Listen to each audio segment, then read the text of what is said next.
The problem of evil complaints. Original sin is unfair because it punishes us for what our ancestors did, and God shouldn't allow evil to exist. Let's start with the complaint. Original sin is unfair because God is punishing us for what our ancestors did. First of all, that's not what original sin is. Humans were created very good, Genesis 1:31, but our first ancestors misused their free will to revolt against union and intimacy with our God, who gave them everything, including life. Rather than gratitude, our first parents returned God's favor with rebellion. They dismissed him and his solemn warning against fatal sin, just as people who follow their foolish example do today. We can all see how the poor choices people make have far-reaching effects on their children, family, friends, even entire generations. Those who misuse their free will to compete with the Creator reject life himself, once again, for the delusion of being one's own God, in spite of natural reason screaming, "You're going to die one day. What the heck are you thinking?" To partake of this forbidden fruit of foolish rebellion is to expose everyone once again to consequences that extend far beyond one's personal life on this planet. Example: to murder one tiny fetus in the womb, even at the point of conception, is to personally take into one's own hands the divine right to deprive the world of that individual that God gave his life to and Christ his life for. And not only that person, but the children, grandchildren, future ancestors, and everyone extending from that person. God, the baby, and everyone else pays the price for what the parents did, not because God is unfair, but because sin is unfair. We all know how the disordered actions of one can influence many and cause far greater suffering than the sinner could have imagined. What our first parents did was kind of like ignoring the warning labels and opening a forbidden vial of infectious contagions while standing in a pristine environment, i.e. the Garden of Eden. They polluted paradise, making everyone sick and all who come in contact with the infection sick too. Original sin is not committed as those who claim it's unfair say, but rather contracted. It is not an act in itself, but rather a state, an inherited tendency to misuse free will, as we all do every day. As a result, human nature has become infected with sin, weakened, and wounded in the natural powers proper to it. Consequently, human nature has become subject to intellectual darkness, sinful inclinations, and the domination of death. See the Catechism 404 through 405. The darkening of the intellect leads to unbelief by squelching one's innate ability to perceive the divine. While still an atheist, C.S. Lewis put it this way: "I do not believe God existed, but I was also very angry with him for not existing." Disbelief involves more than a soggy intellect. It involves a hardened heart. Such hardness refuses to submit to the divine law of love by rejecting its source and replacing it with a self-dominated man-made version. Since the fall, humankind has longed for a savior. We love stories and movies about superheroes: Batman, Spider-Man, Superman, Wonder Woman, and all sorts of superhuman characters that remain strong in the natural powers proper to them. But so often we forget that Jesus is our true superhero.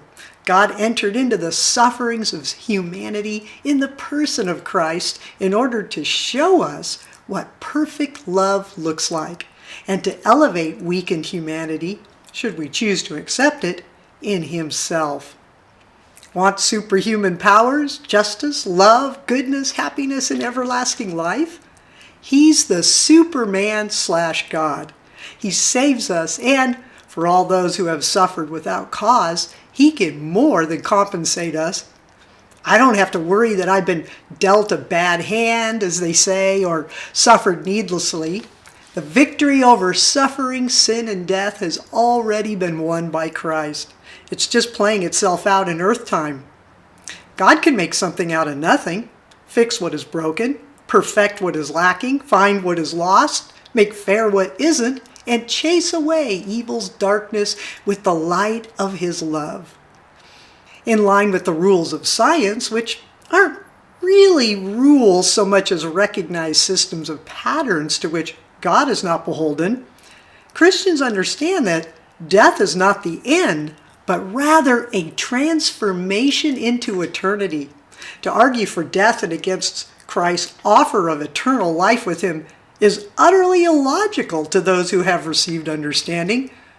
Why would any sane person argue to make death his reality when God's mercy is greater than sin and free for the asking?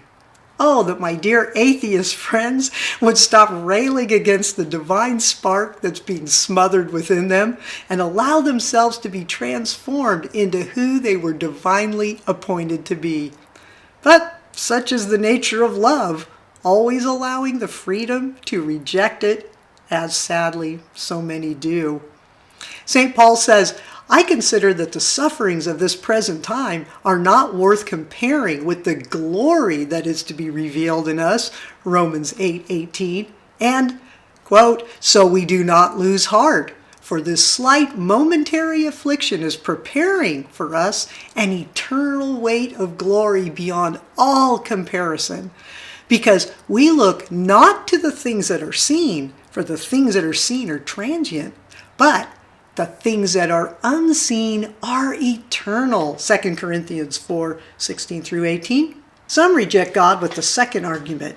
God shouldn't allow evil to exist, but since he does, either God is not all good, since he doesn't prevent it, or not all powerful, because he can't prevent it. This argument erroneously assumes that God cannot have a good reason to tolerate evil. Now let's have some fun and put your IQ to the test. Let's see if you're wise enough to solve the question that has confounded men for centuries. Using your incredible human intellect, ask yourself the following question, then pause the video until you've come up with a really intelligent answer. No jokes or snarky idioms. You have to have a well thought out answer. And don't start up the video again until you have your answer.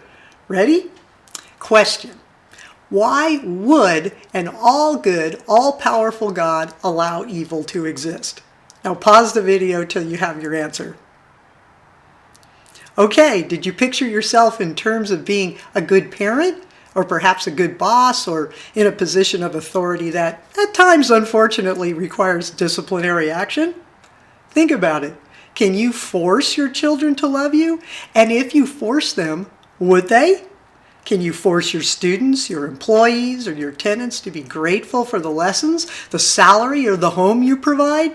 And if you could force them, would it make them grateful? No. You know darn well they're free to dislike you, and they're free to leave. But a good parent, boss, teacher, landlord, supervisor, commander, etc., understands this and that he or she can't prevent them.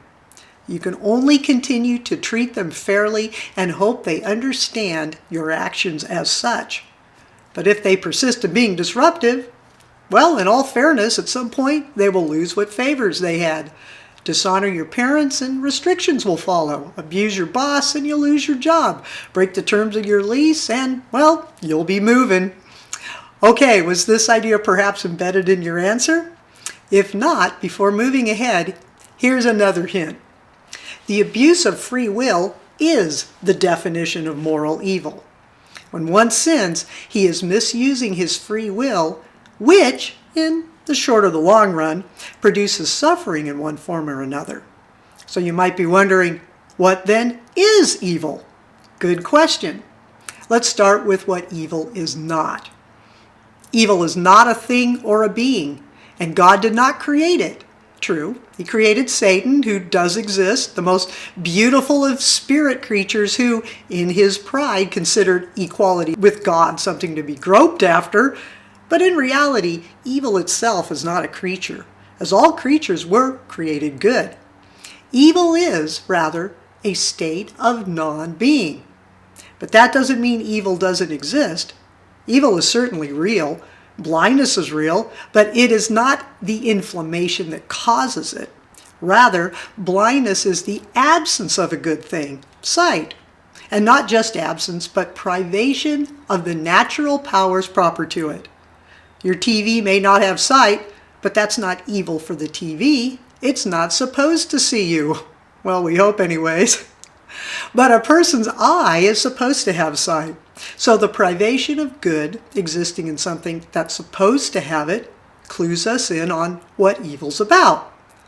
In short, as God is the source of all life and happiness, when a person rebels against God, he merely rejects his own life and ultimate happiness. If you want to revise your answer to why would an all-good, all-powerful God allow evil to exist, now's the time to pause the video. Otherwise, here we go with the answer. Our all-good, all-powerful God allows evil to exist. Why? Because he allows free will in order to allow love. Huh? You ask? Good question. God has given human souls free will, which he allows in order to allow love. For love involves what? A choice. How so? Well, properly ordered love, that is real love, is a free will choice, not an emotion as many today see it. Emotions may certainly accompany love, but in reality, love is a selfless choice to desire and do what is best for its beloved. But love always respects the free will choice of the beloved to refuse that love. But still some wonder, if the origin of evil is free will, and God is the origin of free will, then isn't God the origin of evil? Excellent point. So that you answer the question yourself, I'll ask you a question. Are parents the origin of their children's rebellious choices because they're the origin of their children? No. Like a good parent, the all-powerful God gives us a share in his power to choose freely. Would we prefer he had not made us human beings in his image, but robots instead? Are you still struggling with getting God off the hook for permitting evil? Well, understand that we don't need to get God off the hook because Christ is the hook. He's the shepherd's hook that draws us fuzzy-headed little guys to safety. So quit bucking and get with the program, all you straying goats who run amok in the mud and then foul the drinking water for everybody else with your little dirty hoofs. Well, what's with hell? The goats snort. A loving God wouldn't send someone to hell. Well, goad as you will, but you goats have forgotten that by rejecting Christ, you reject his mercy. And by rejecting the saving plan for you on account of that mercy, you insanely, albeit freely, choose to send yourselves there. So I've heard certain renowned scholars, and I won't mention any names, say that God doesn't cast anyone into hell against his will. Well, I've also heard one say that few, if any, will ever go there on account of God's unfathomable mercy. Well, such statements are misleading because they say that no one is cast into hell against his will, which is to gloss over the fact that at some point a soul that has permitted itself to become dominated by unrepentant self-pride eventually becomes so weak that the freedom of the will it was born with, in essence, dies from within. What was once freedom becomes so imprisoned, so embittered, and closed in upon itself that it would rather die in its pride than cry out for help, receive mercy, and live. Like killing those around you before killing yourself, the will has reached the final point of no return. Such is the deadly nature of unrepentant self-pride. After death, what that person has insisted upon, that is, sin over good, unforgiveness over mercy, selfishness over love, self-pride over God, and death over life becomes the reality. Unrepentant sin, pride, and refusal to forgive, when allowed to relentlessly fester within, is so perilous that it comes to embody the idiom playing with fire, literally. Even the least religious of psychologists recognize the detrimental effects of unforgiveness, resentment, and selfishness. Of course, no sane person wants evil or hell to exist, but in all logic, as if there is evil and there is eternity, there can be hell, which is the two combined. In other words, hell is evil eternalized, a place or state where evil is separated from the good, biblically, the dross from the gold, the weeds from the wheat, etc., and compacted together to be burned, like we do with our useless trash. Refusing to believe hell exists is actually intellectually dishonest, as would be refusing to believe Auschwitz or the crucifixion existed because it's so appalling. But some still ask, how can anyone really go to hell? Well, we're not the ones to judge, God is, but setting aside scripture and church teaching for a moment, ask yourself how many people you see preparing themselves for the afterlife, that is, living for love of God through their service to others, in relation to how many seem to be living merely to please themselves. Extend that number out over time and factor in what percentage of them will never change, even on their deathbeds, and you'll gain some insight into why I'm making these videos. If God reaches but one soul, priceless in His eyes, through these efforts, it's all worth it. So in closing, let's see if you know this one. If you're a Christian, the answer should be easy. Ready? What are the two greatest commandments upon which all the other commandments are hinged? Short answer, the two greatest commandments are to love God and neighbor. See Matthew 22:36 through 40. But a person must have free will in order to freely choose to love God and His creatures, us humans. Moral evil results when free will is used not to love, but to harm, manipulate, abuse, dominate, hate, control, deceive, confuse, slander, molest, persecute, retaliate, murder, etc. Notice, however, that through the evils of this world, true love finds opportunity to mature, to grow in the virtues of compassion, charity, and mercy. But then this begs the question, don't some evils happen aside from free will, such as natural disasters? Good point.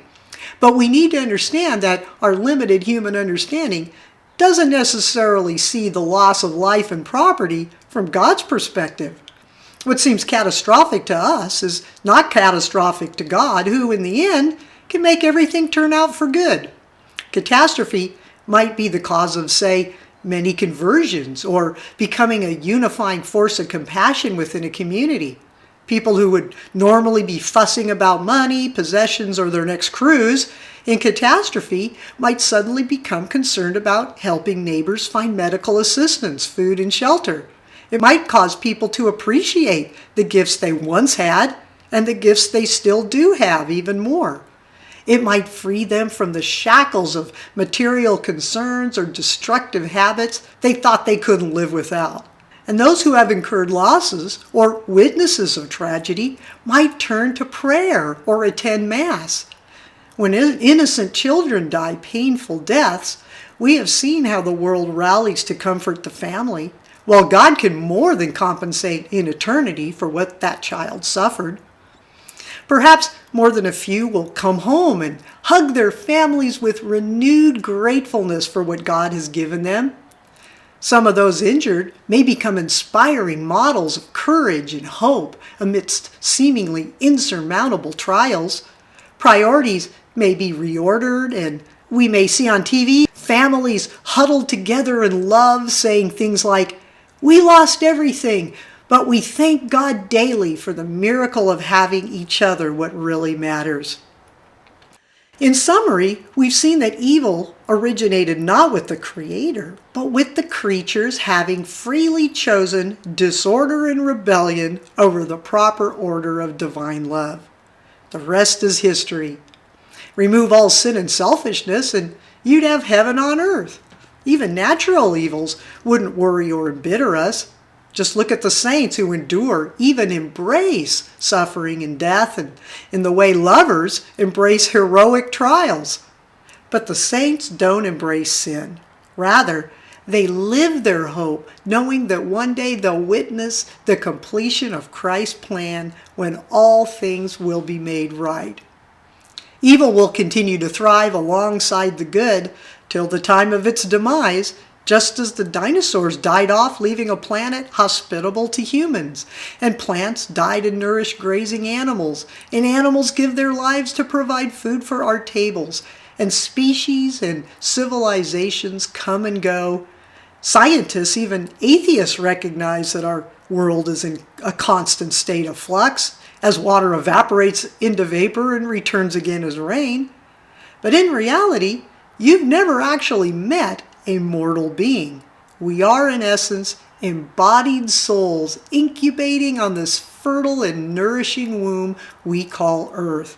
And during our time here, hopefully, we are good students learning our lessons about gratitude, love, and mercy as we prepare for our ultimate destiny, fulfillment of what we were created to be, in union with God and perfected in that garden paradise we call heaven. May the good Lord enlighten and inspire us as we become who we're designed to be, together in union with the one who loved us first. And I'll see you in the next video. Bye-bye.